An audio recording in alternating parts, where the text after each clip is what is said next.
মসজিদ জায়গা দিলা বলে আবু বকর সিদ্দিক রাদিয়াল্লাহু তাআলা আনহু বললেন, ইয়া রাসূলুল্লাহ, এই জায়গার বদলে আমি অন্য জায়গায় জায়গার ব্যবস্থা করে দেব। নবী বলেন, ঠিক আছে, তাই করে দিও। ছেলে দুটাকে বললেন নবী, ওই জায়গার ব্যবস্থা ওদের জায়গা নিয়ে নিও। জায়গা দিয়ে দিলেন, মসজিদের নববী তৈরি হয়ে গেল। দুনিয়ার মানুষ কিয়ামত পর্যন্ত 1 লাখ 2 লাখ নয়, 10 20 50 লাখ প্রতি সময় প্রতি বছর কোটি কোটি মানুষ বেঈমান মানুষ যায় নবীর রওজা জিয়ারতে। আর ওই মসজিদের নববীতে ওই দুই ছেলে ওই জায়গাতে নামাজ পড়ে, আল্লাহর কাছে ফরিয়াদ করে, নবীর দর্শন করে। আর ওই দুই ছেলের জায়গাতে আমার রাসূলুল্লাহ শুয়ে আছেন। বলেন সুবহানাল্লাহ, সুবহানাল্লাহ। শুয়ে আছেন আসর ভাইরা আমার, আল্লাহর নবী সাল্লাল্লাহু আলাইহি ওয়াসাল্লাম। এবারে একদিন হুজরা মোবারক থেকে ওখানে ছিল বাড়ি মায়েশা রাদিয়াল্লাহু তাআলা আনহার। এবার ঘর যেখানে নবীর রওজা মোবারক ওটা ছিল মায়েশার ঘর। এবার পাশেই তো ওই আপনার জান্নাতুল বাকি,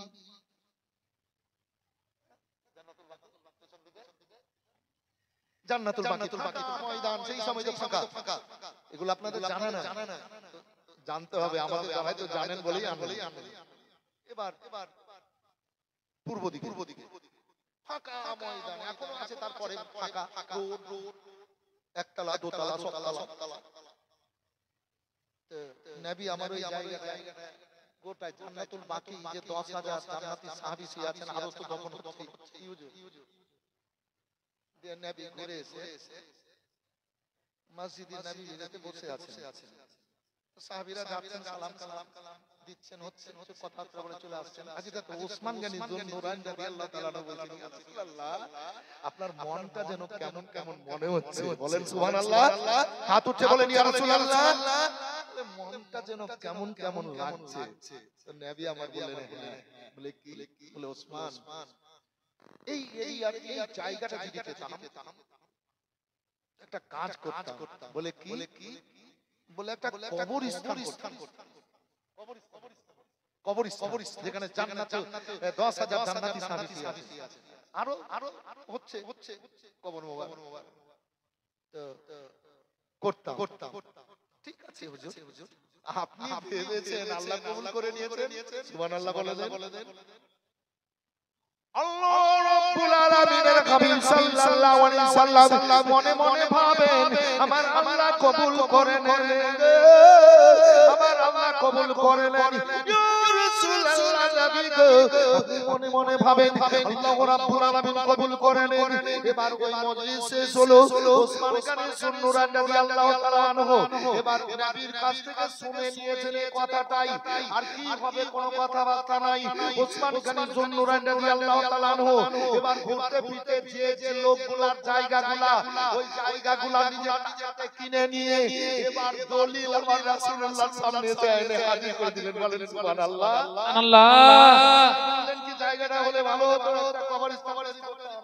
হযরত ওসমান গনি যুন্নুরাইন রাদিয়াল্লাহু তাআলা এবার চুপ করে নবীকে না জানিয়ে গেলেন, আর জায়গাগুলা কিনে নিয়ে দলিল মানে কাগজ তখন লেখাপড়া কাগজ এনে নবীর সামনে দিলেন। নবী পাক সাল্লাল্লাহু আলাইহি ওয়াসাল্লাম ওসমান গনিকে জড়িয়ে ধরলেন। ওই জায়গাতে ওসমান গনি শুয়ে আছেন। ভাইজান আমার, তাই বলি ও মসজিদে নববীর পাশে, এই মসজিদে নববী একেবারে পিতল দিয়ে সোনা দিয়ে আপনার বাঁধা আছে। আপনার প্রতিটা খাম্বা সোনা দিয়ে পিতল দিয়ে বাঁধা আছে, দরজাগুলো সোনা দিয়ে পিতল দিয়ে বাঁধা আছে। ঠিক আছে না? প্রত্যেকটা খাম্বা পিতল দিয়ে চকচক করছে, পিতল দিয়ে বাঁধা আছে। যদি এলাকার মধ্যে কালিয়াচক এলাকায় যদি একটা পিতলের গেট হয়ে যায়, কি পিতলের একটা গেট হয়ে যায়, তা আপনারা খুশি হবেন না কষ্ট পাবেন? বলেন তো ভাই, একটু জোরে বলেন।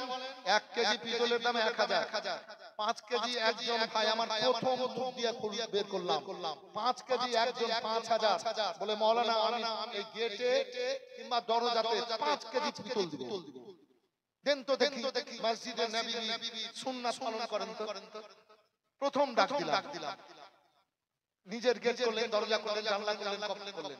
এই সামনে থেকে একজন 5 কেজি পিতল 5 কেজি দাম 5,000। এখানে তো আছেন 20,000 50,000 লাখ টাকা দেওয়ার মতো লোক দিবেন পড়ে। মন্টু সর্দার ভাই কঠিন লোক ওই জালসাটা মানার হয়ে গেল হুজুর। তো মন্টু ভাই ফোন টোন না করতে তো লাইন তো আসছিল না, জেনারেটরও ফিউজ।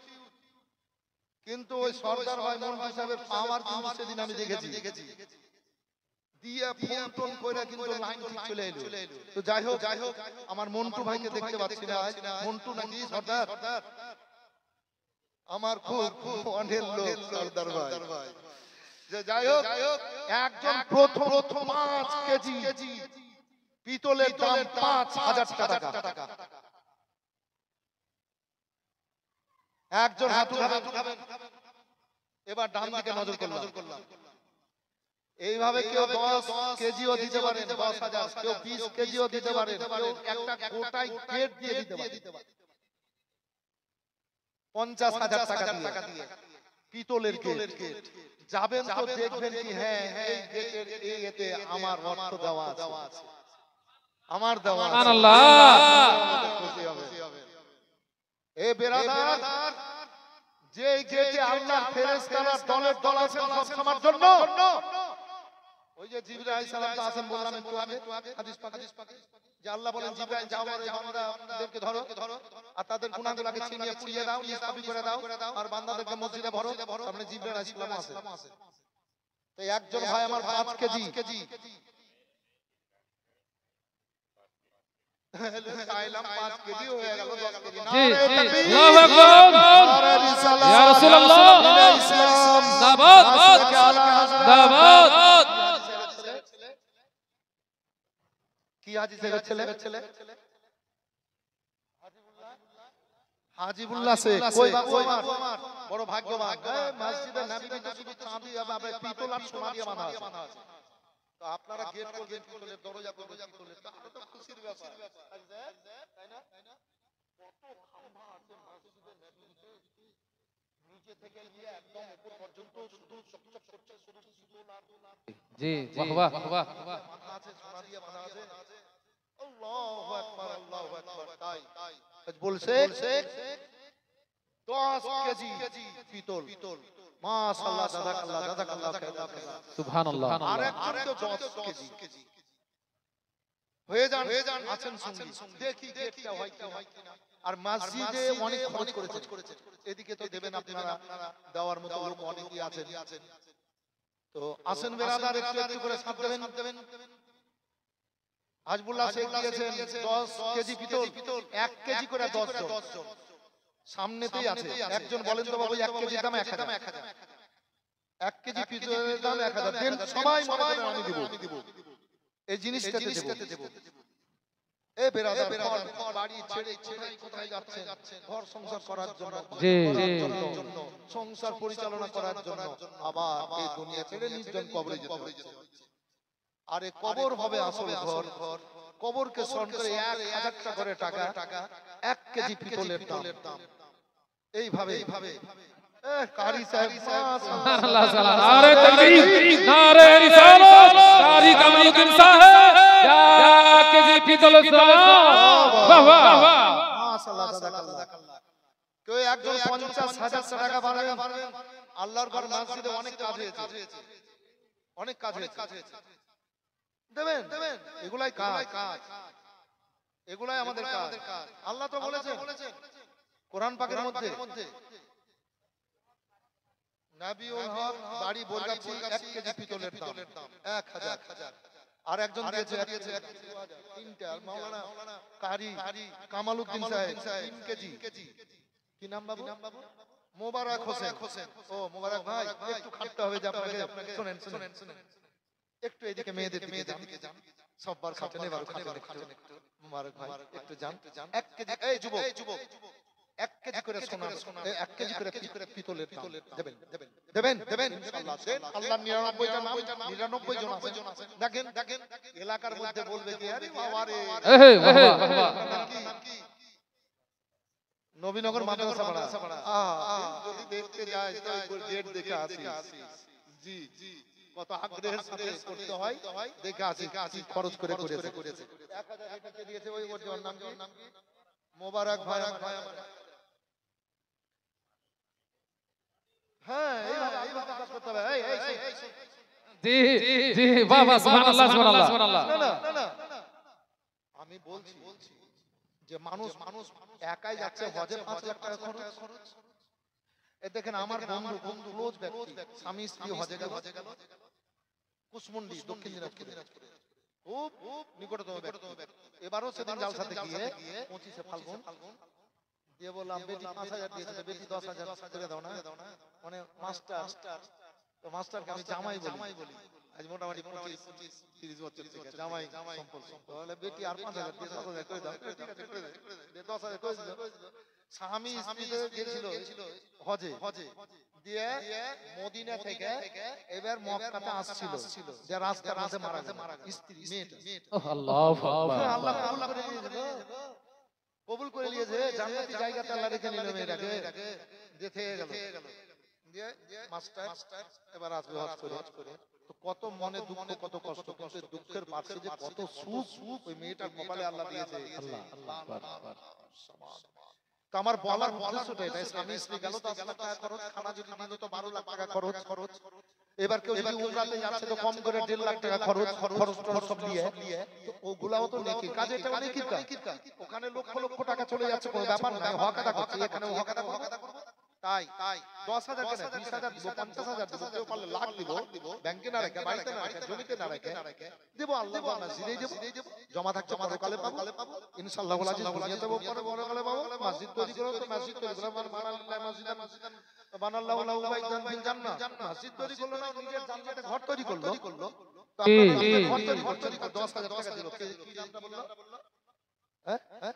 আব্দুল মালিকের ছেলে মনিরুল ইসলাম 600 নারায়ে তাকবীর ইয়া রাসূলুল্লাহ জিন্দাবাদ আব্দুল মালিকের ছেলে মনিরুল সাহেব জিন্দাবাদ 600 টাকার দাতা জিন্দাবাদ অনেক আছে মসজিদে গেটে দিয়েছে অনেক খরচ করতে হবে কম করে 6 থেকে 7 লক্ষ টাকা আপনার খরচ আছে নাকি হুজুর কম বেশি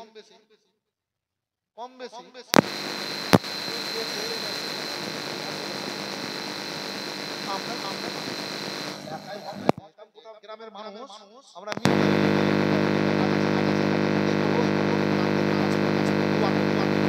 দিল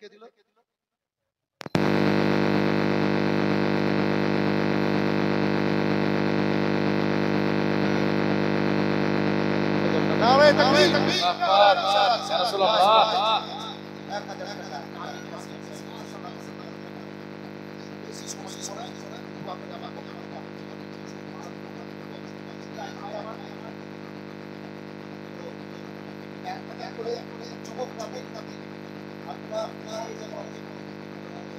মায়েরা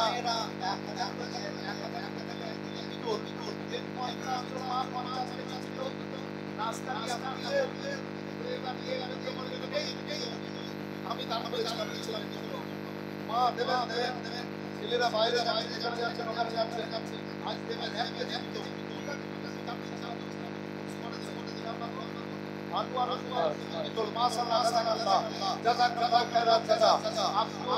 মালিক সাহেবের ছেলে মালিনুর 10,600 দিয়েছে তার সঙ্গে আল্লাহর বান্দা হবে না আরেকজন কোন আল্লাহর বান্দা নাম কি কোন আল্লাহর বান্দা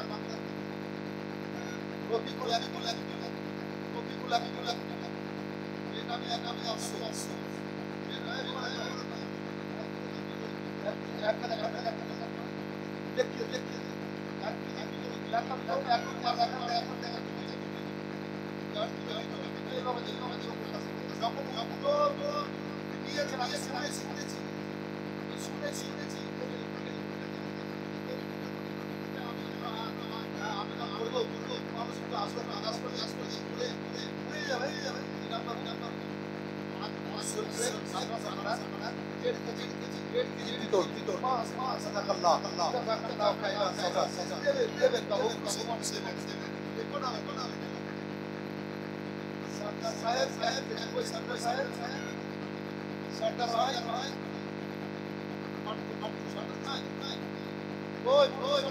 ঠিক আছে মশাওয়ালে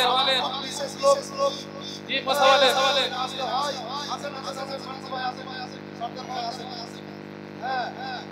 আজকের একটু করে আকাশ করবেন সবাই 1 কিলো কি নাম ফজলুল মোহাম্মদ ফজলুল তালিয়া মাশাআল্লাহ এর নামে একজন 500 কিলো এই ভাই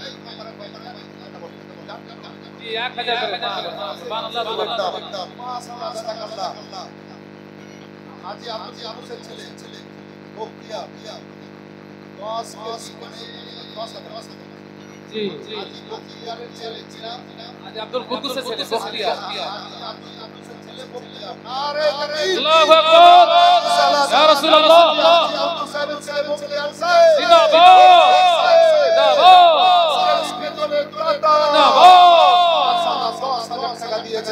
হবে না মানে আল্লাহর আল্লাহ কিনা করতে পারে এলেকে উড়ে চলে যাচ্ছে খোদার খোদার নাম করার জন্য এই বিরাদার ভাগ আদা করতে এলেকে উড়ে আল্লাহ খরচ করে চলে যাচ্ছে রাসূলুল্লাহ রওজা জিয়ারত করার জন্য আল্লাহু আকবার আল্লাহু রাব্বুল আলামিন কত বড় বড় নিয়ামত দিয়েছেন এই বিরাদার আজকে রাসূলের জন্য আল্লাহ পেলেকে সব ইনকাম দিয়েছেন এই খোদার ফল দাম পাওয়ানোর জন্য এই আপনার মাদিনা জিয়ারত করার জন্য যে পেলে তৈরি করবে আমার বান্দা বান্দীরা আর হাসবে আমার বিদেশি বড় দুনিয়া কোনো সামনে বেনামি একজন 550 টাকা এই ভাই 1 কেজি করতে হবে 1 কেজি পিতল 10,000 টাকা দিয়েছে 10,000 বকরিয়ার আল্লাহু আকবার আল্লাহু আকবার বকরিয়ার বান্দা আল্লাহ হাদিসে বলছে জানা গেছিল আর 10,000 টাকা খোদা তাড়াতাড়ি দিল যে উদ্দেশ্যে যে আব্দুল মালিকের ছেলের মতো দিল 10,000 টাকা দান সব কবুল করো ভগবান সুবহান ইহকালে পরকালে মান সম্মান আত্মীয় স্বজনের মর্যাদা জান্নাত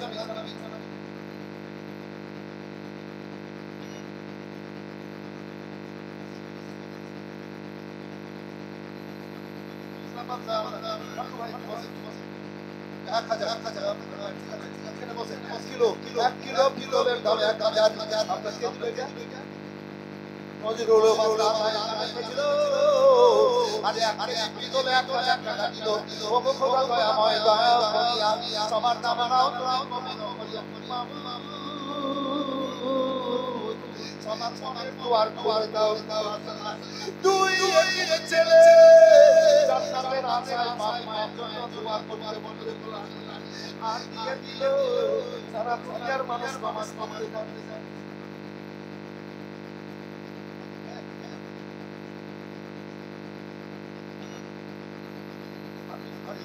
আজমিরা বান্দা আল্লাহ এখানে ছিল 1000 টাকা খোদা তাড়াতাড়ি দিল যে উদ্দেশ্যে যে আজকে 1 টাকা দিল দান পুরা করো